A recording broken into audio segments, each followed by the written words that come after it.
What happens when a late-night host crosses the line with royalty? You won't believe what unfolds when Prince Harry sits down with Jimmy Kimmel for what was supposed to be a light-hearted chat about his latest charitable endeavors.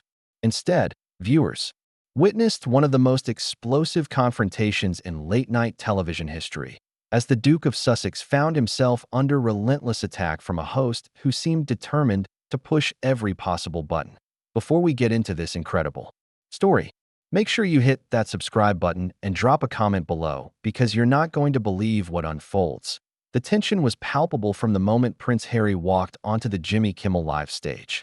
What started as typical celebrity banter quickly transformed into a verbal battlefield that left the audience stunned and social media in complete meltdown.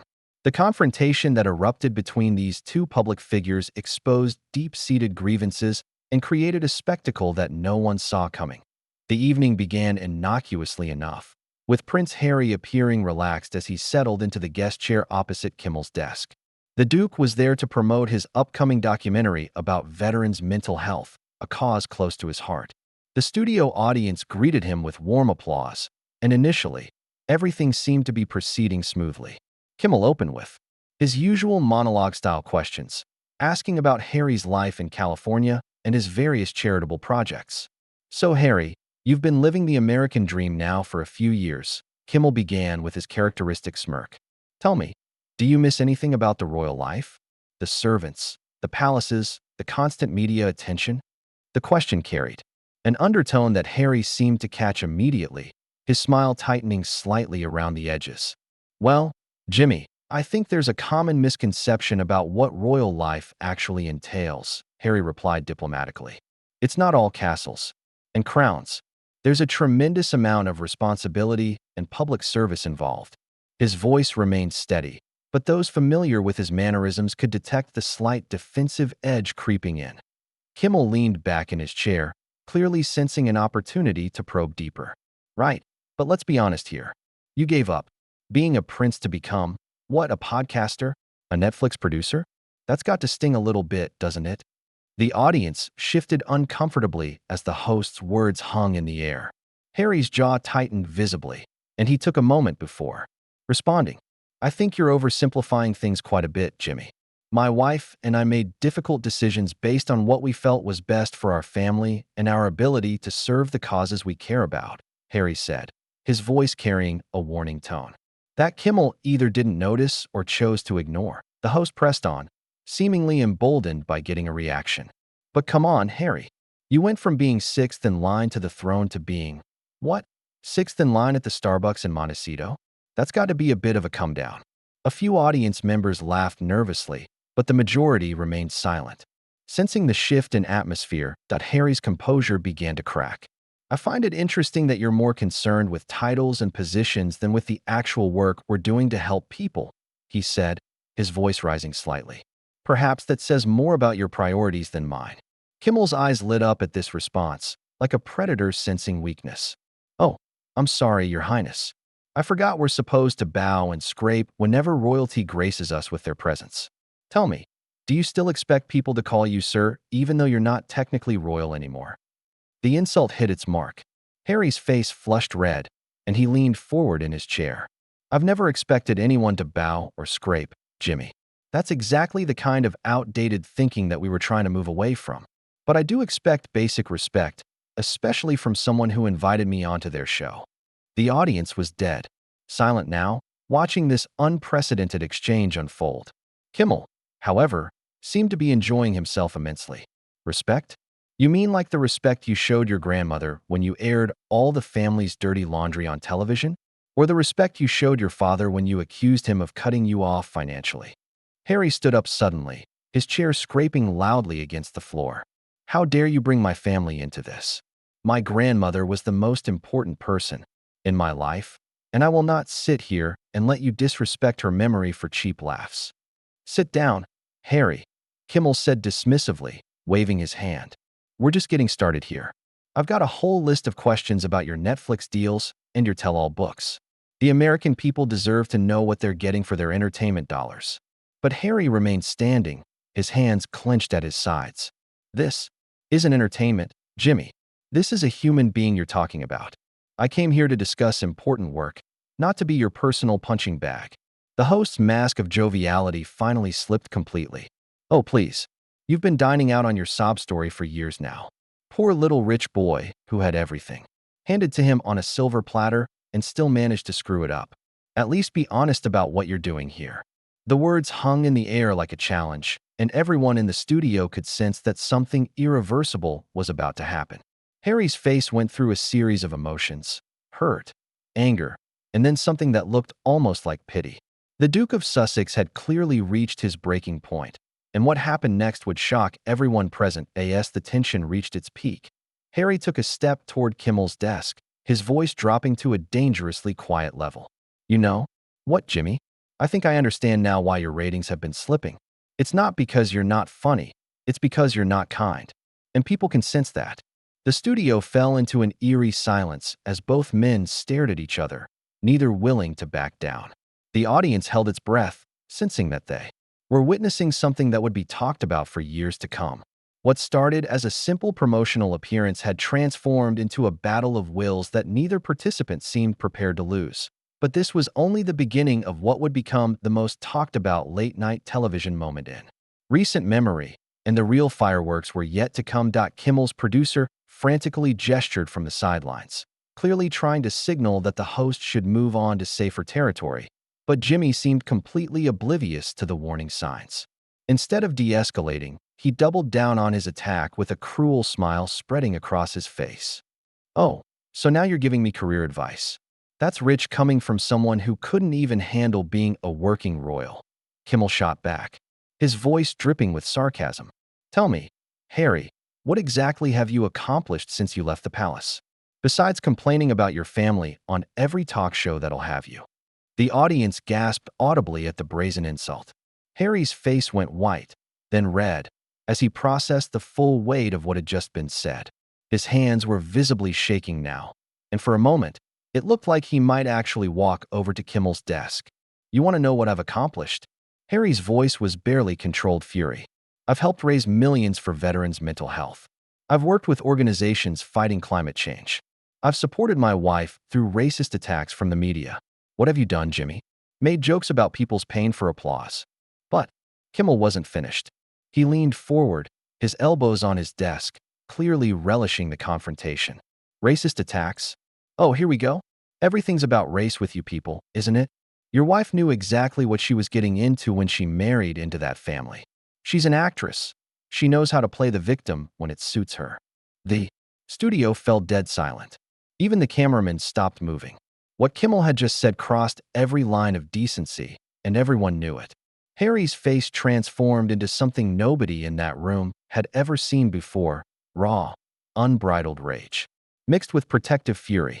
Don't you dare. Harry's voice was so low it was almost a whisper, but it carried to every corner of the studio. Don't you dare bring my wife into this. You don't know what we've been through. You don't know what it's like to watch the person you love most in the world being torn apart by lies and hatred. Kimmel, however, seemed to mistake Harry's quiet tone for weakness. Oh, come on, Harry. She's a public figure. She signed up for this. And let's be honest, marrying a prince was probably the best thing that ever happened to her career. She went from being a cable TV actress to global royalty overnight. The words hung in the air like poison. Harry stepped closer to Kimmel's desk, his entire body radiating barely contained fury. You have no idea what you're talking about. My wife is one of the strongest, most compassionate people I've ever met. She's endured things that would break most people, and she's done it with grace and dignity. Something you clearly know nothing about. Grace and dignity. Kimmel laughed mockingly. Is that what you call it when someone does interview after interview talking about how hard their life is? Poor little princess, trapped in a palace with servants and jewels and a life most people can only dream of. That was the moment everything changed. Harry's composure finally snapped completely. He slammed his hand down on Kimmel's desk with such force that the coffee mug jumped and spilled across the surface. Enough. You sit there in your comfortable little studio, making jokes about things you don't understand, tearing down people who are trying to make a difference in the world. Do you have any idea what it's like to lose your mother when you're 12 years old? To have every moment of your grief photographed and analyzed? The raw emotion in Harry's voice was palpable. Several audience members were visibly uncomfortable, shifting in their seats as they witnessed this deeply personal moment playing out on live television. But Kimmel, incredibly, pressed on. "Oh, here comes the dead mother card," Kimmel said with a dismissive wave. "Yes, Harry, we all know about your tragic backstory. But you're not 12 anymore. You're a grown man who needs to stop using his childhood trauma as an excuse for every bad decision he makes." The cruelty of the comment hit the studio like a physical blow. Harry's eyes filled with tears of rage and hurt, and for a moment, he looked like he might actually strike the host. Instead, he took a deep breath and spoke with a voice that was somehow both broken and strong. "You know what, Jimmy? I feel sorry for you. I really do. Because this cruelty, this need to tear people down, it comes from a place of deep unhappiness. Happy people don't need to destroy others to feel good about themselves." Kimmel's face reddened at being psychoanalyzed on his own show. "Don't you dare try to therapize me, you sanctimonious hypocrite. You want to talk about cruelty? What about the cruelty of abandoning your duty to your country? What about the cruelty of turning your back on your family when they needed you most?" "I didn't abandon anyone," Harry shouted, his voice cracking with emotion. "I tried to find a way to serve that wouldn't destroy my family. I tried to protect the people I love, and for that, I've been vilified and attacked by people like you who think they know better." The confrontation had reached a fever pitch. Both men were standing now, facing each other across the desk like gladiators in an arena. The audience sat in stunned silence, watching this unprecedented breakdown of civility on live television. "People like me," Kimmel's voice was venomous. "You mean people who actually work for a living? People who don't expect the world to bow down to them just because of who their grandmother was? You're nothing special, Harry. You're just another entitled rich kid who threw a tantrum when he didn't get his way." Harry's face went through a series of emotions: hurt, anger, disgust, and finally, something that looked like resignation. When he spoke again, his voice was steady but filled with a sadness that was heartbreaking to witness. "You know what the real tragedy is here, Jimmy? You had a chance to have a real conversation. You could have asked about the work we're doing, the people we're helping, the positive change we're trying to make. Instead, you chose this. You chose cruelty over curiosity, division over dialogue. And for what? A few viral clips and some cheap laughs." But Kimmel wasn't backing down. If anything, Harry's dignified response seemed to infuriate him further. "Don't lecture me about missed opportunities, Your Highness. You had the opportunity of a lifetime to serve your country, to be part of something bigger than yourself. Instead, you chose Hollywood and Netflix deals and tell-all books.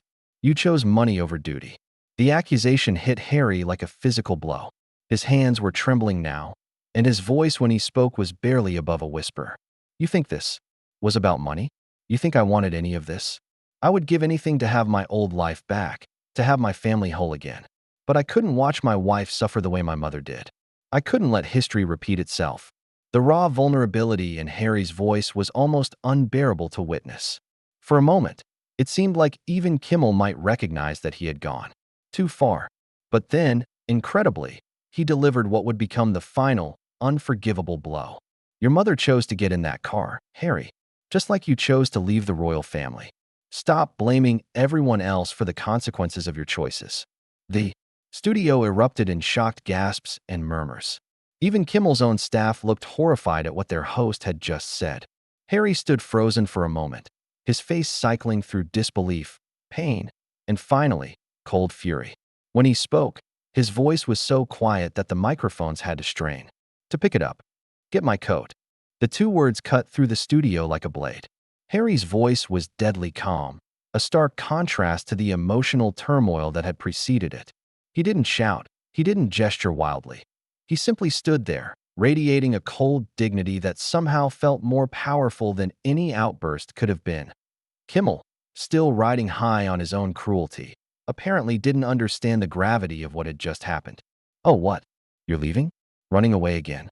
That seems to be your specialty, doesn't it, Harry? When things get tough, you just bolt."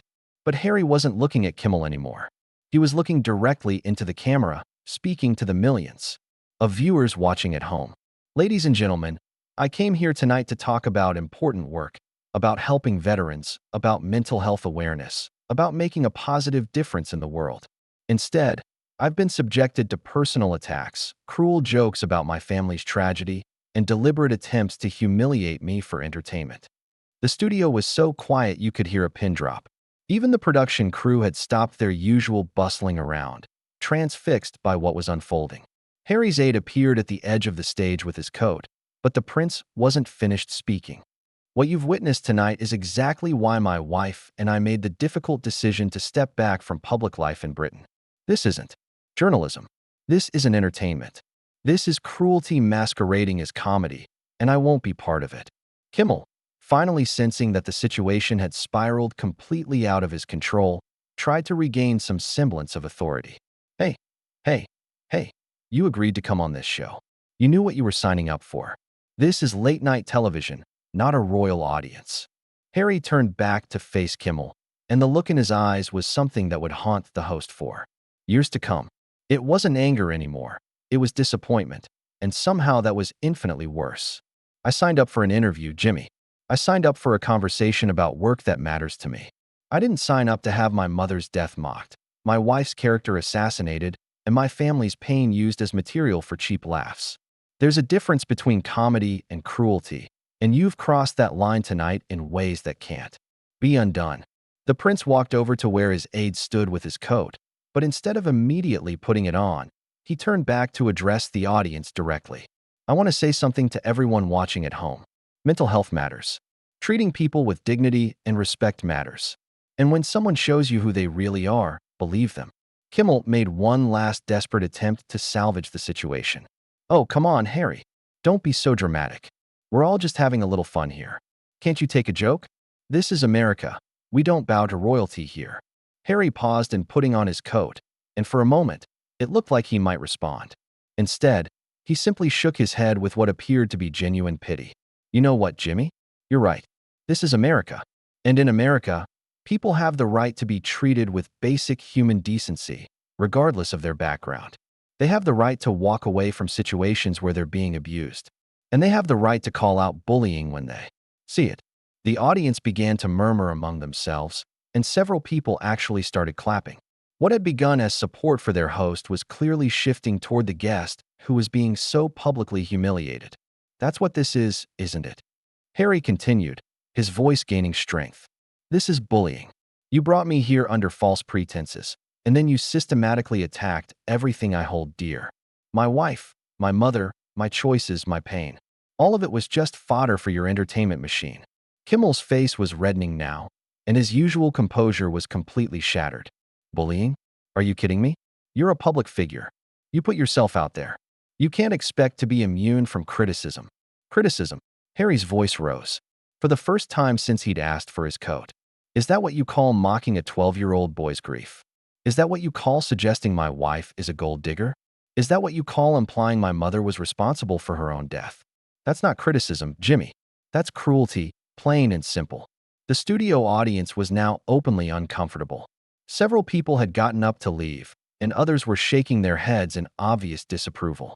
The energy in the room had shifted completely, and it was clear that public opinion was firmly on Harry's side. Kimmel, desperate to regain control, made one final, catastrophic mistake. You know what? Fine. Leave. Run back to your mansion in Montecito and cry about how mean the American talk show host was to you. I'm sure Netflix will turn it into another documentary about your struggles. Harry stopped dead in his tracks. When he turned around, his face was calm, but his eyes were blazing. You just can't help yourself, can you? Even now, even after everything you've said, you still can't resist one more cheap shot. You know what that tells me about you, Jimmy? It tells me that you're not happy. Happy people don't need to destroy others to feel good about themselves. The observation hit Kimmel like a physical blow. For the first time all evening, he was speechless, his mouth opening and closing without any words coming out. I genuinely hope you find whatever it is you're looking for, Harry continued, his voice now filled with genuine compassion. Because this anger, this cruelty, it's not making you happy. It's not making anyone happy. It's just spreading more pain in a world that already has too much of it.